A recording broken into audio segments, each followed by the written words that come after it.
Hi, I'm Mark Monlux, and this is your Friday night movie recommendation. We're going to go back to the year 1965. Okay, so there was in 19, that's some historical context for you. In 1965, 200 state troopers um, attacked 525 civil rights demonstrators as they were walking to Selma, Alabama. This was televised.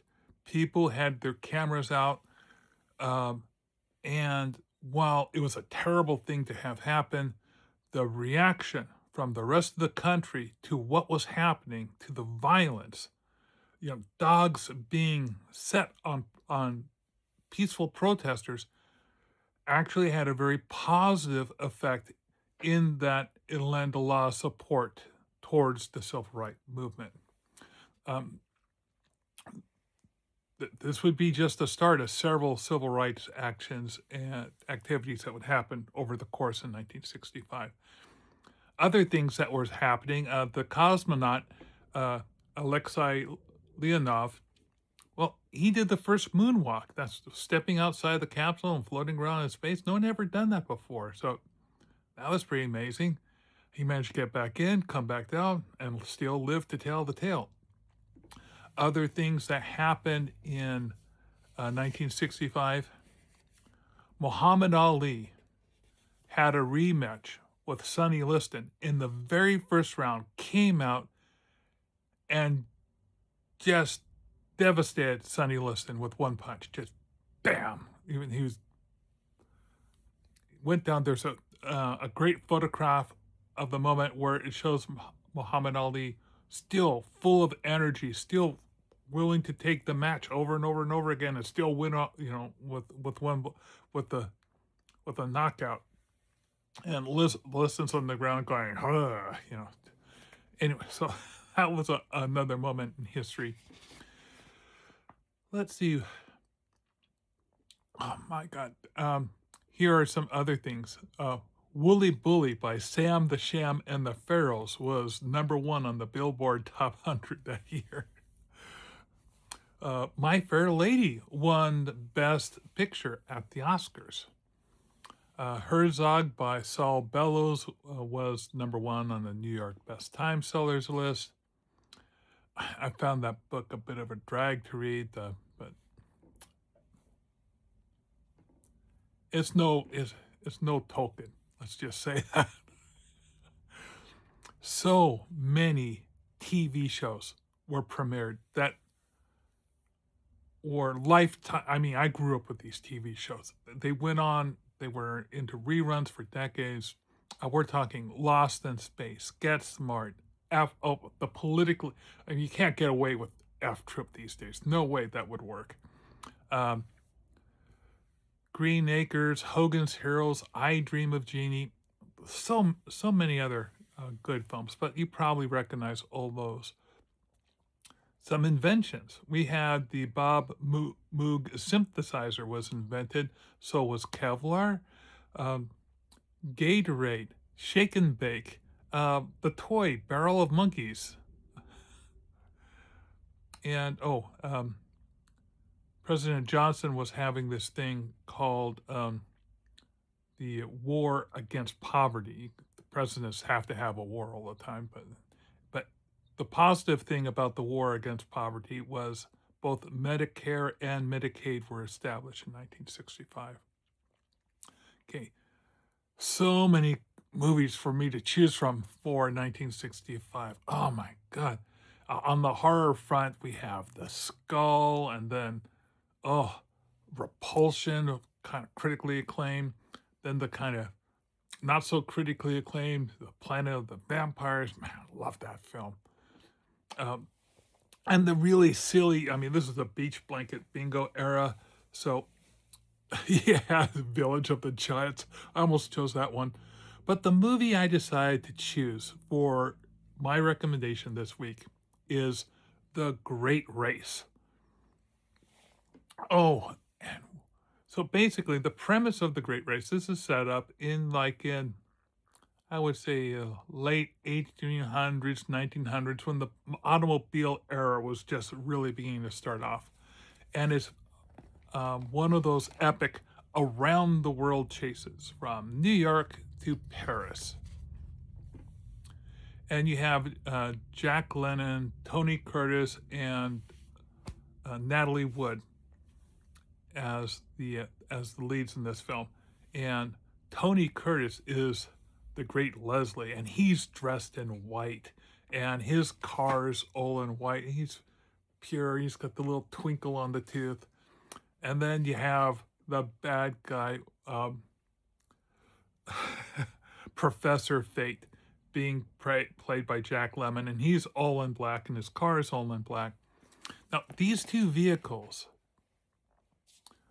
were custom-made vehicles for the movie. Actually, multiple what I mean by multiples, of course, you have to have duplicates. I think there were four cars made for the Great Leslie, and the name of the car for that Professor Fate build was called the Hannibal Twin 8.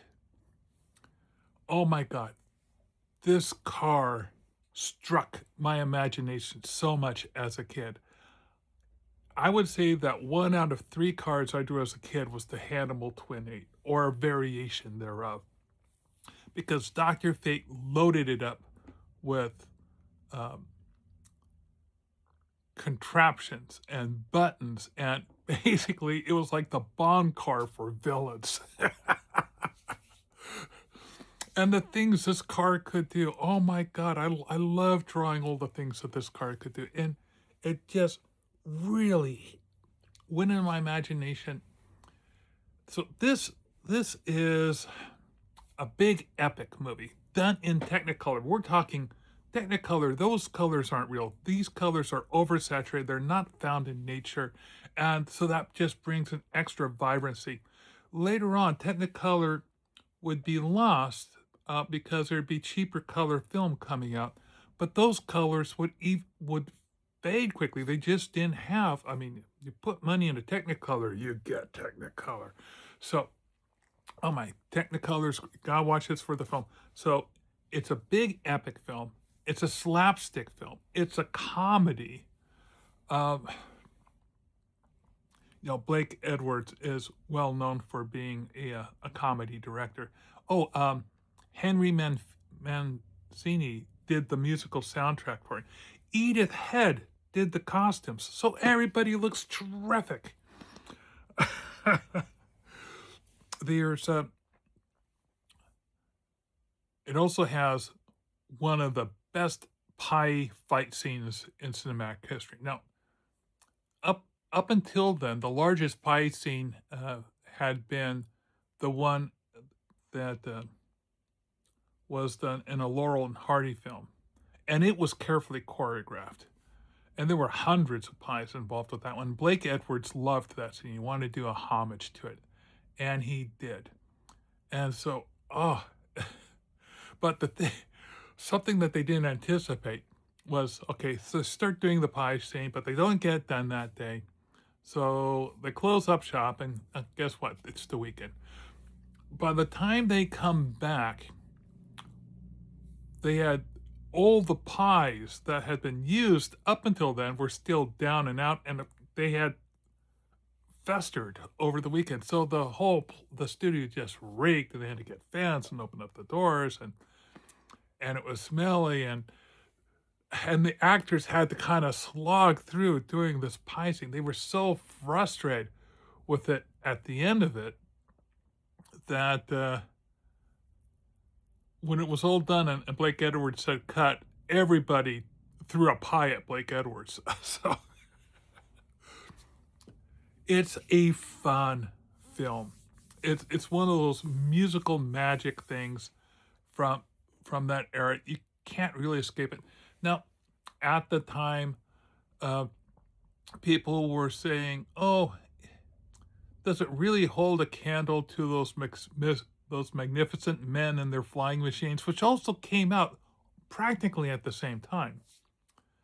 Now, the thing is, I loved that film too, but I really love this one. And this one would go on to really influence our culture because within a few years, a cartoon series called The Wacky Racers came out. And it had this character, what was his name? Drat something. Drac Dick Dastardly and his dog Muttley. Uh, and he was done up with, the old time driving gear with the big red gloves and a big poofy. He basically looked like he was a knockoff of Professor Fate. And his car with its cartoon contraptions was pretty much a knockoff of the whole series of Wacky Racers was basically a, a knockoff of the Great Race, which it wasn't too surprising uh, that comic that animation would then spawn another one called Dastardly and Muttley and their what was it called? And their flying machines because oh my god, because you gotta get the airplanes in there, and you might get um, Dick Dastardly. Wait a minute, is it Dirk Dick Dast? Yeah, Dirk Dick Dastardly confused with Snidely Whiplash because they both kind of look the same. They both got these dog sidekicks that look practically the same. Anyway, so when I was growing up, all these movies, all these cartoons were all, you know, on the same plate, as it were, at the same time. And so to me, this is a must see film for, or at least a must recommend film because you'll have fun watching this. It's slapstick, it's funny. Uh, yeah, it's a little over the top, but it was meant to be over the top, and I think you'll all enjoy it. If you like my movie recommendations, I hope you'll enjoy the next one I come up with. Make comments and recommendations in the comments. I'd like to hear what you have to say about what movies you'd like me to recommend. I'd also like to hear what you have seen. And I'm hoping that I'm bringing you films that you might not have otherwise heard about because that's a lot of fun too. Also, like, share, and follow. I'd appreciate that. And I'll see you next time.